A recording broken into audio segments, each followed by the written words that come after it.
medalyon na binibigay sa mga national artists. Pero let's discuss muna kung yung slide na to. So this award recognizes excellence in fields such as visual arts, music, literature, architecture, theater, film, and dance. So in year 2003, it was elevated to the Order of the National Artist, increasing its prestige award. So awardees are chosen based on outstanding achievements and cultural impact. Their work shapes the nation's artistic identity. So sabi dito, a nation honors its storytellers. Kumbaga, pag hindi kasi tayo gumawa tayo ng isang artwork, hindi porket maganda yung artwork, deserving na tayong mabigyan ng medalya na yan or yung award na yan. Kumbaga, dapat siya is may impact sa ating nation. Kumbaga, sabi nga dito, a nation honor its storytellers. Kumbaga, kung dinedepict talaga natin kung anong meron sa ating bansa, kung ano yung maipagmamalaki ng bansa natin, then we are worthy to receive that kind of award. That's why sabi nga dun sa nung grade 12 kami, yung medalya na yan is binibigay sa mga taong hindi lang basta deserving. Binibigay din sa mga tao na talagang parang yung buhay nila, ino-offer nila para lang makagawa ng something na makaka-reflect sa ibang mga Filipino about sa artwork na ginawa nila. So, wala, did you search it? Oo, so yun nga. Ngayon ko lang din to na, ang galing. So, for yun pala ay 3Ks. Yun pala ay katotohanan. K pala. K pala. So, yun nga. Yun pala ay katotohanan, kabutihan, at kagandahan. Na talagang napaka-deserving naman talaga ng mabibigyan, Kasi nga nung kami grade 12, diniscuss sa amin. Ay, kami din kasi yung reporter niyan. Nireport namin yung ibig sabihin niya. Tapos, yes. Tapos sinuro din sa amin nung yung ibig sabihin. Ano ko K? H nga. Ay, akala ko H. K nga pala yan. So, yung katotohanan, kagandahan, at kabutihan. And then the colors, which is the red, blue, and white that depicts our Philippine flag. And then lahat ng part ng medallion is very symbolic. So, let's proceed.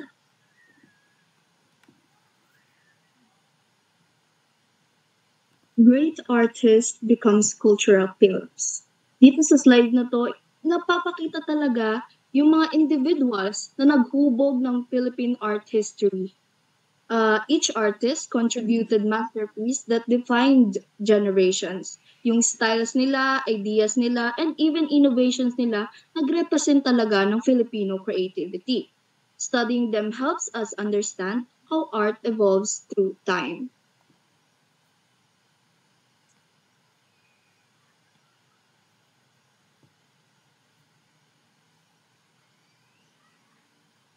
So dito po makikita natin from year 1972, we have dito dinidiscuss din po yung mga awardee starting with Fernando C. Amorsolo. Since siya nga po mention kanina ni Miss Angel na si Fernando Amorsolo ang first awardee of the National Artist Award.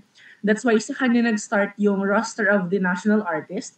Year 1972, which is visual arts painting, specifically in painting, together with Francisca Reyes Aquino, which is dance. And then,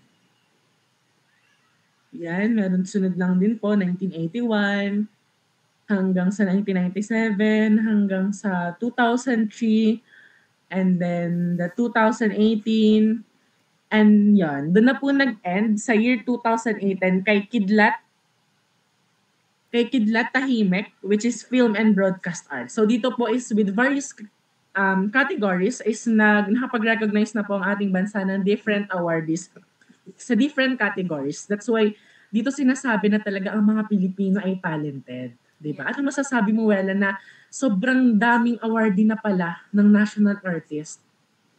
Talagang dyan talaga mapapatunayan ang galing talaga ng Pilipino pagdating sa art, di ba? So anong masasabi nyo, Miss Cleona, sa talent nating mga Pilipino na talagang deserve nating makareceive ng award? Deserve talaga natin magka-award. Yung mga pinapakita ng mga famous na nasa museum. Yes. So, need ng award. Yes. So dito, we prepare something na need namin ng parang a short discussion about Edith L. Tiempo idea. So sabi dito, would you mind to read Angel kung anong sinabi ni Edith? The only right we have to the image is what they give to us, and that is recognition. We became aware of what is in the objects that is also in us. So sabi dito, well, do you have any idea since magulo yung yung sinabi ni Edith L. Tiempo, kung hindi mo agad siya iintindihan, parang maguguluhan parang ka ang May lalim. idea ka po Parang ang lalim Na. masyado. Yes. Quote ko ba dyan kay Edith? Ang dami niya. Ang dami ng joke lang. So, ma-share ko lang. Sabi dito, si Edith ang first female national artist for literature, renowned poet, fiction writer, and mentor who shaped Philippine literature with her mastery of language and dedication to nurturing young writers. Kaya naman pala siya ganyan magsulat. Talagang mapapaisip ka, siya naman pala talaga ay writer. Pero to discuss, ang point dyan ni Edith is, Edith Tiempo reminds us that image reflects truths we often overlook. Parang art allows us to see ourselves more clearly through the things we create and admire. Her message emphasizes that deep personal connection between people and art. It teaches us the expression begins with recognition. So sabi dito, upon searching kung ano pa yung pinagsasabi ni Edith L. Tiempo na yan. Kumbaga, sabi dyan, ang idea pala dyan ni Edith L. Tiempo. Kunwari, may isang artwork na nasa museum. Parang, maiintindihan lang natin yung definition ng art na yon if iintindihin natin yung connection ng author at ng painting. Ba't niya nagawa yan? Ba't niya na, ano yung reason niya? Bakit niya ginawa yan? Ganto, ganyan. Kaya sabi nga dito, parang reflection yan. Kumbaga, kung hindi natin kayang itingnan kung ano yung connection ng author or yung painter ng specific art na yan, hindi natin maiintindihan. That's why, parang sabi nga dito, the only right we have to the images is what they gave us. And that is recognition. Yung recognition na makita natin yung award na, yung art na yon para sa atin din naman to reflect kung ano nga ba ang meron sa mga art na yan. Ang galing kasi dapat alaman mo talagang pinanggagalingan. Para Yes. makarelate.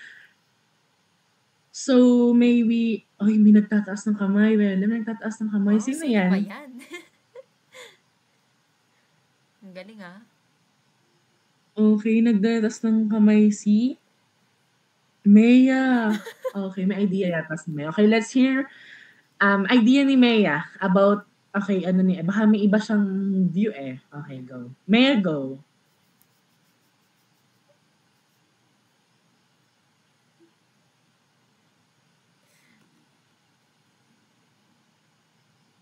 Okay. May idea naman nga pala talaga si Mea. Kumbaga, hindi lang niya binasa yung nag-search din ata si Mea. Ay, joke lang. I mean, talagang nag-reflect siya kung ano yung sinabi ni Edith L. Tiempo. So, Edith L. Tiempo, thank you so much po for giving us your idea to reflect about our arts for today.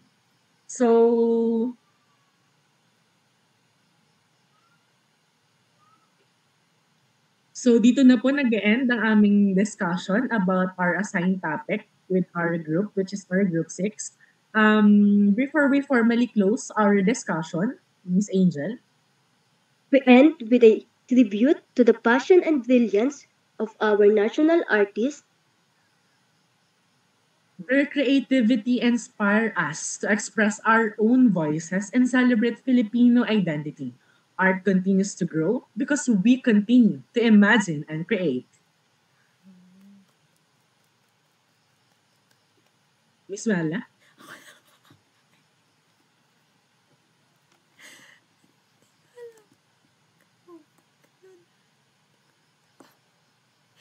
Okay, may their legacy guide future generation toward artistic excellence. Once again, creativity lives on those Creativity lives on in those brave enough to express it. So sabi po dito sa last part, Wella, would you mind to read kung ano yung nasa last statement ng ating last slide. So, for the last statement, may the creativity and passion of our national artists continue to inspire us to express our own voices and celebrate Filipino culture.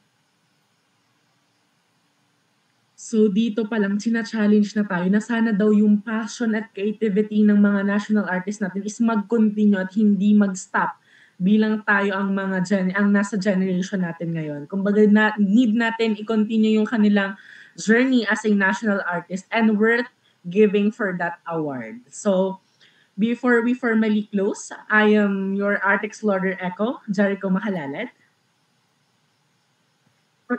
I am your art explorer, Cleona Cruzat. And I am your art explorer, Welame Manalo. I'm your art explorer, Angel Buenape. And we are the presenter for this discussion. We are the group sick from BSSE 1101. So, let's have a picture muna po. Wala, would you sino pwede pa na mag-screenshot? Okay. Thank you so much guys for listening. Mag-voice picture. Wait lang. 1, 2, 3, go. Ay, wait lang. Screenshot ko pa pala.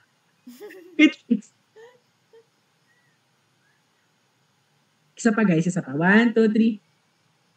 1, 2, 3. Ay, shit, wait lang guys. Ano ba ito? May nagno-notif. Dami kasi wait lang. 1, 2, 3. 1, 2, 3, go. Okay, thank you so much guys. Thank you po.